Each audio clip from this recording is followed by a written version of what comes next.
today we're going to talk about spiritual vision. I have many questions. So let's start with the first question. Creator in Hebrew and Kabbalah is called Bore, which means come and see. Why does it say see, not taste, for example, or hear? Dr. Laitman. Well, vision is our highest organ that conveys an enormous amount of information to us, more than any other organ. Simeon, complete attainment, meaning, sorry, not Simeon, Mushi, Michael. Dr. Laitman, and if I say, suppose in a court of law, if I say I saw something, then that's evidence, but I heard, I smelled, I tasted, no, that can be accepted. Michael, so it says taste the Creator. Is it a kind of attainment? Dr. Laitman, yes, taste is a kind of attainment, but it's not vision. Michael, it's lower than vision. Okay. What is the spiritual root of vision? Dr. Laitman, the spiritual root of vision. Michael, what's unique about the information that a person gets through vision? Dr. Laitman, it's the light of Chokhmah. Oh, Chokhmah, the light of Chokhmah, it is the uppermost light that we can attain. Michael, Bala Sulam has this poem where he ends with the words, "You shall relish in words of truth to speak untainted words, and all you will see, your eyes will see, and not that of a stranger." So the question is, what will a person see? Dr. Laitman, meaning that he will attain. It's not about the physical, corporeal vision of our world. What will a person see? He will see, he will attain the essence of creation in and of itself. And that's all you need, Michael. So it's the highest pleasure that completely fulfills a person, Dr. Laitman. Right. Furthermore, pleasure, meaning better to say fulfillment than pleasure, because pleasure is something kind of relatively petty. Michael, it says in your blog that blind in Kabbalah is he who has no reflected light. This is what the Ari writes, a Kabbalist from the 16th century, meaning he that no light comes from his eyes. What does that mean, Dr. Laitman? Well, these are all spiritual states that we're talking about here. A person can correctly acknowledge that which he feels, meaning now too, we are in some kind of volume in which everything exists, realm in which everything that exists, but we don't feel it, we don't understand it, we don't attain it. Michael, what is reflected light? In spirituality, it means to be blind if you have no reflected light, Dr. Laitman. True, it means that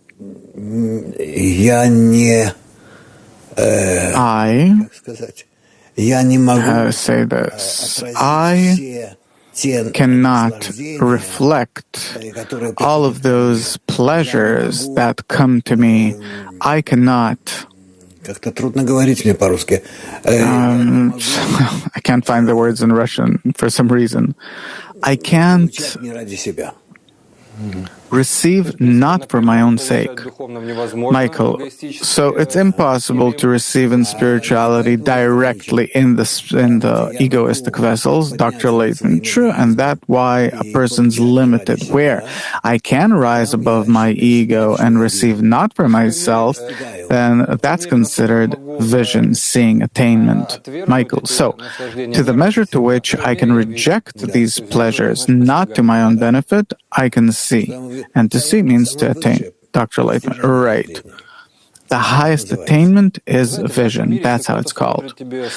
Michael, in our world, if someone looks in your back, then we feel it. If someone's watching us from behind, because there's a kind of force in the look that's emitted from the eyes, through the eyes. What is this force, and why is it so hard? And why? Okay, so first of all, what is that force that's emitted from the eyes and a person can feel?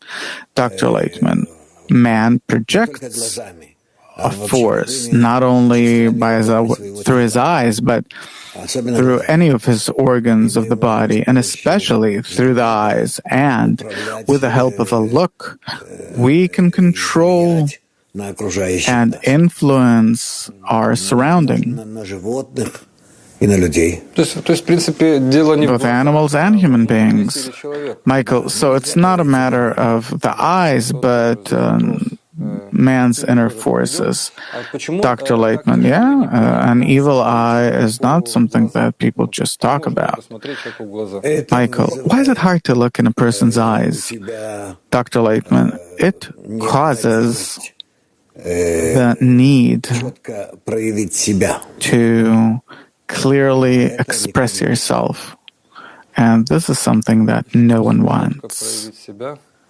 Michael, again, please. Dr. Laitman, meaning if I look at another openly, directly, then I need to express myself in relation to them, and not everyone's ready for that. Michael, the evil eye, as it's called, is one of the most common things. What is your attitude toward that, and do you have any advice as to how to protect yourself, Dr. Laitman? This is something that exists undoubtedly, and I talked about this to my teacher, the Rabash, who said the same, that it exists. How to protect yourself? Only by good deeds. No one can harm a person if he's really good to others. Michael, in our world, we don't watch through our eyes, but through our brain, meaning the eyes perceive light, and through the nerves transmit to the brain, and the brain depicts all the images that we see. This is what scientists say. How does it work in spirituality? Dr. Laitman, in spirituality, it does not work in the brains, but in our desire. It doesn't work in the brain, but in our desires, and our desires are all over our physical body. They're controlled with the help of our senses: vision, hearing, smell, touch, taste. And besides, the desires can develop. They depend on the person. It's possible to control them. And this way, a person can influence himself and others. Michael, we know from Kabbalistic sources that actually behind the brain there is the desire or desires that control the brain, because the brain serves the desires. The greater the desires, the bigger a person's brain that needs to actually satisfy those desires. How is it in spirituality? Because in spirituality, there are no eyes. There's only the concept of it. Dr. Laitman, there is the feeling of receiving or bestowing, and in between the two, a person exists, lives, and develops. Michael, in our world, there's a program. We receive the information through the eyes that goes to the brain, and behind the brain, there is the egocentric perception of the world, our egocentric desires, and therefore we see only those images that, that our desires egoistically perceive. Turns out that in spirituality, the desires are inverted. They're inverted desires, only altruistic ones, Dr. Laitman. That's how I depict it to myself. Michael, so it's a completely different picture, Dr. Laitman, yeah? A picture in reflected light to the measure to which I can be in a reversed connection inverted connection with whomever I'm connected to. Michael, so if I see the world as I grasp it right now, it means that I perceive it through egocentric, egoistic desires, and altruistically, it means spiritual world. Dr. Laitman, true. But it completely changes the picture of your perception. Michael, but you said that as long as a person lives in body, the biological body, nonetheless, even if he has acquired an altruistic vision, he nonetheless continues to see through the eyes of the body of this world. Dr. Laitman, yeah, there are 5 bodily senses. Michael, so the spiritual adds something? Dr. Laitman, of course, it's an additional sensation. Not instead, but in addition. Okay. Do you agree that the eyes are the mirror of the soul? Dr. Laitman, it's simply our most sensitive organ, and therefore we say what we do about it. But it has nothing to do with, God forbid, if a person lost his sight and became blind, has no eyes, or toward old age, he's losing his sight, it means nothing. Michael, in average, I read that women cry 46 times a year and men only 7. Why is it that tears go through the eyes? What is that in spirituality? Dr. Laitman, well, it's a method to express one's emotions. Actually, tears, they're in the eyes all the time. They wash the eyes, just like saliva washes your mouth. We can't exist without it. Michael, obviously in our physiological world, but in spirituality, where are tears? Dr. Laitman, in spirituality, tears are a kind of that you identify with something. When a person feels the state of the other person and identifies with them, then tears appear. Michael, in our world, humanity has invented glasses to allow you to better see. What are glasses in spirituality? What tool helps you focus your attention, vision on the Creator, the upper force? Dr. Laitman. There is a concept called Sagi Nao. Sagi Nao, a person who does not see, who is blind, he's considered to especially see. What in our world does it mean to truly see? It's when a person does not see with his eyes, but with his inner vision. Michael, so what are the glasses? What focuses us on the Creator? Dr. Laitman, only the desire. If all of our desires, our 5 desires from different levels, will be directed toward the Creator, then that's how we will see Him. Michael, what does it mean to advance in spirituality with your eyes shut? Dr. Laitman, it's that which I do not wish to receive for myself, but only to work toward bestowal. That I don't want to see anything. That's what it means. I go by path of faith. Michael, if I clearly see the benefit from the connection to the Creator, then that, like, somehow egoistically, I won't be able to come out of my ego. Dr. Laitman, true, it causes your spiritual downfall. Michael, so to advance means that I can always reject the ego and correctly perceive the picture of whatever it is that Dr. Michael, how to understand not to look at the world through the prism of your ego, but through other people? Dr. Laitman, that's how it is? were a person after he was born, were he to exist alone, or suppose he would have been fed, or a wolf, like in the stories, would feed him or something, then this is how he would remain. Our entire development occurs only from the society that we exist in. Michael, is it possible to say that to direct yourself toward the Creator, the upper force, is something that I need to do through the lens, like society is a lens through which I direct myself toward the Creator through? The Creator turns out then that He is the quality of bestowal, and if I give other people, then I am in equivalence of form with them? Right. So there is no other method of how to express Dr. Laitman. No. From love of your fellow man to love of the Creator. That's how the connection is revealed. Michael, so society, all the 8 billion people, are a tool through which I can connect to the Creator. Dr. Laitman, whether I like it or not, I'm always connected to them, and through them, I direct myself at the Creator.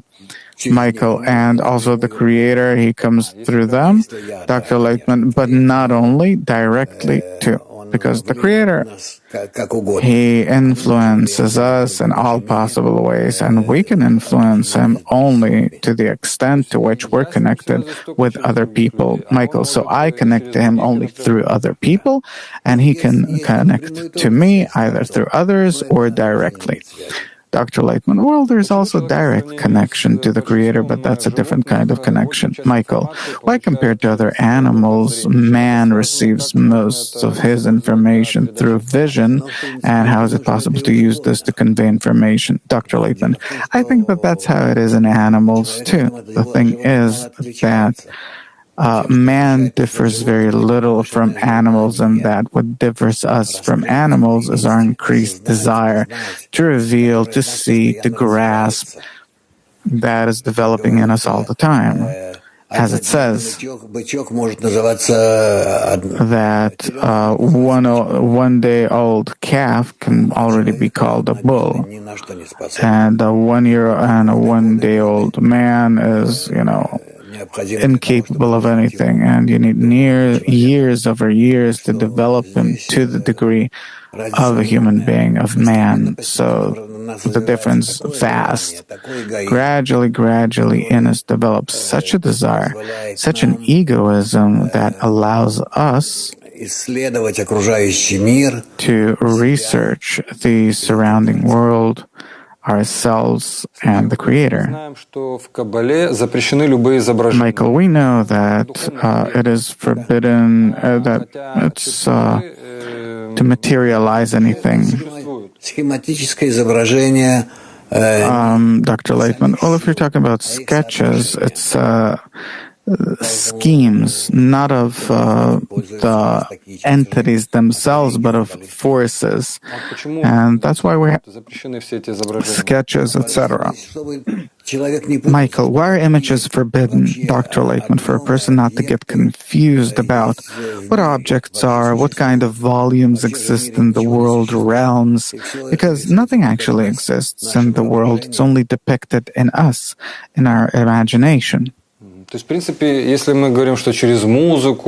Michael, so if we say that through music, through words, we can convey some spiritual states, then through pictures, it is impossible. Dr. Laitman, true.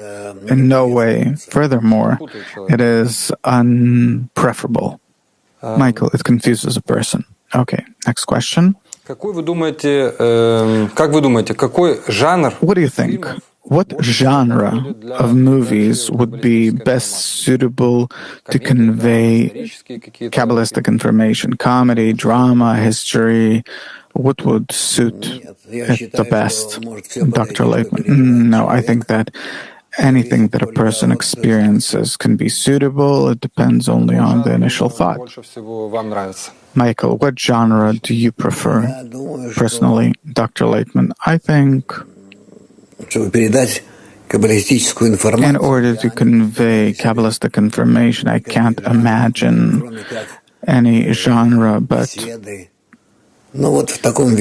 talks, in the style of conversation, dialogue, monologue, something like that. What could there be?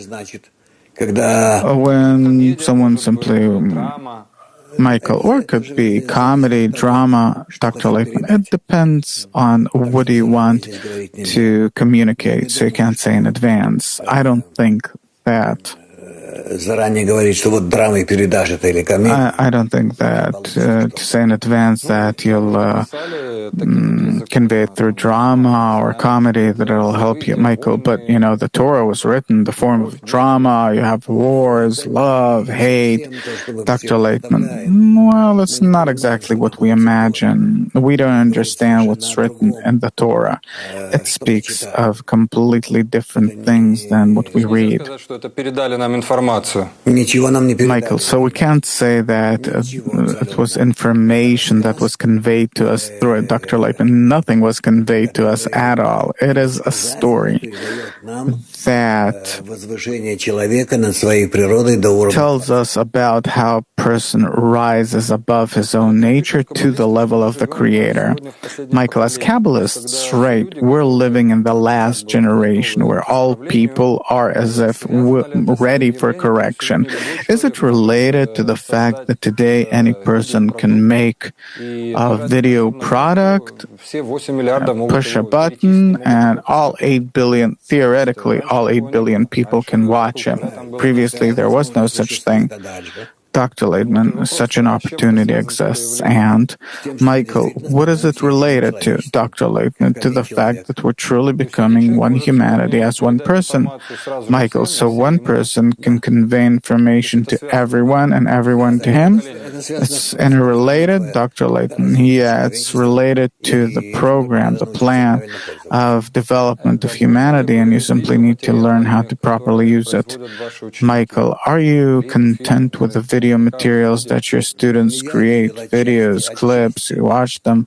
Dr. Laitman, partially I watched them. I saw some of them, and I can say that in general, they help people to come closer to the truth. Michael, do you envy your students that can convey such information about the spiritual world in a simple way? Dr. Laitman, yeah. Sometimes they can do it much more simply, in a much more lively and approachable way. Michael, what do you feel when, suppose, a few millions watched your clip? Dr. Laitman, I hope that it will help people avoid problems in life and more quickly reach a good state of connection between them and the Creator. Actually, this is the entire purpose of what I do. Michael, how do you deal with the pride when you're filmed or you give an interview and there are hundreds of interviews that you gave to different people? Dr. Laitman, I don't have that. Michael, you feel no pride? Dr. Laitman, nothing, not at all. You can do whatever you want with me. You can, how to say, invite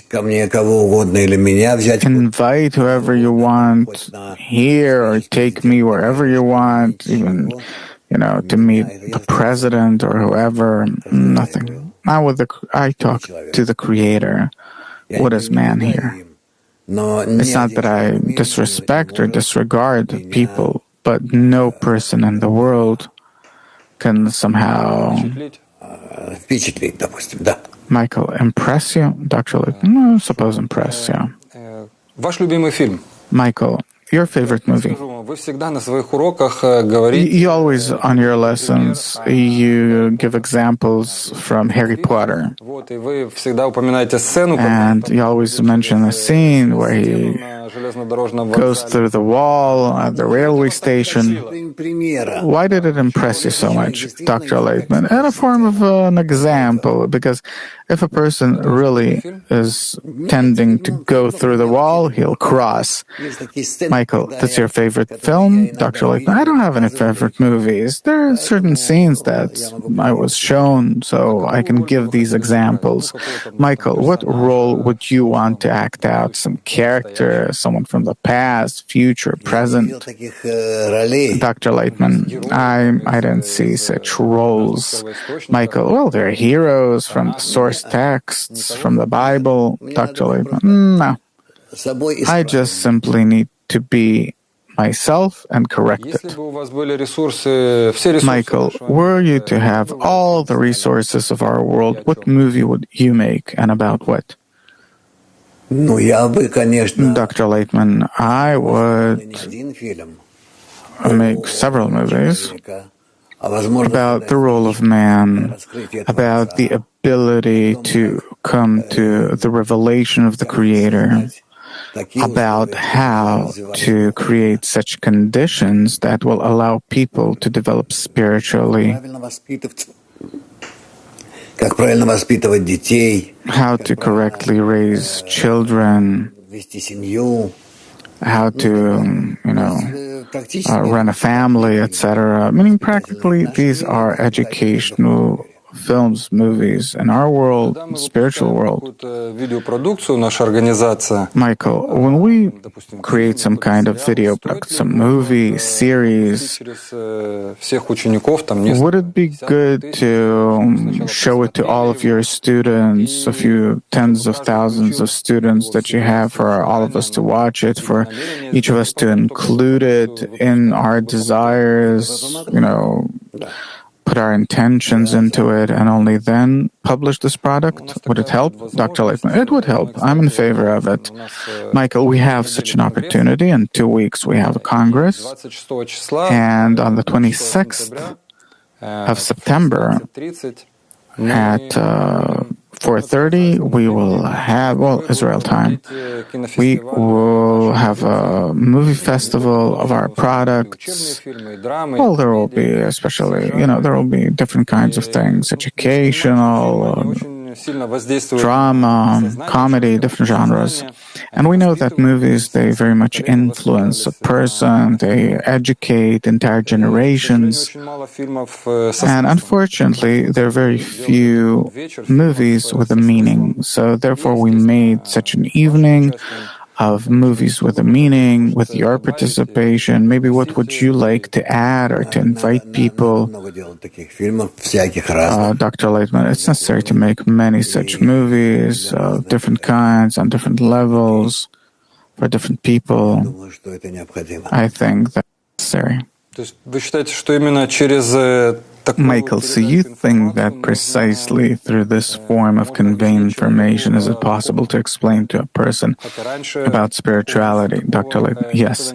Michael, even though that before that there was no such method. Dr. Laitman, it doesn't exist today either. It's simply, somehow, indirectly, through some movements, talks, but actually you can't just simply reveal the spiritual, but you can lead a person to that. You can direct him at it so that he'll want to reveal spirituality and to push him in that direction. This is what a filmmaker can do. Michael, so again, we're inviting everyone, 26th of September, 16:30, Israel time. Kabbalahinfo.com. Well, you'll see the translation. There are many. It's going to be on all of our social media. So thank you very much. This was our show about spiritual states, where we talked about spiritual vision. All the best.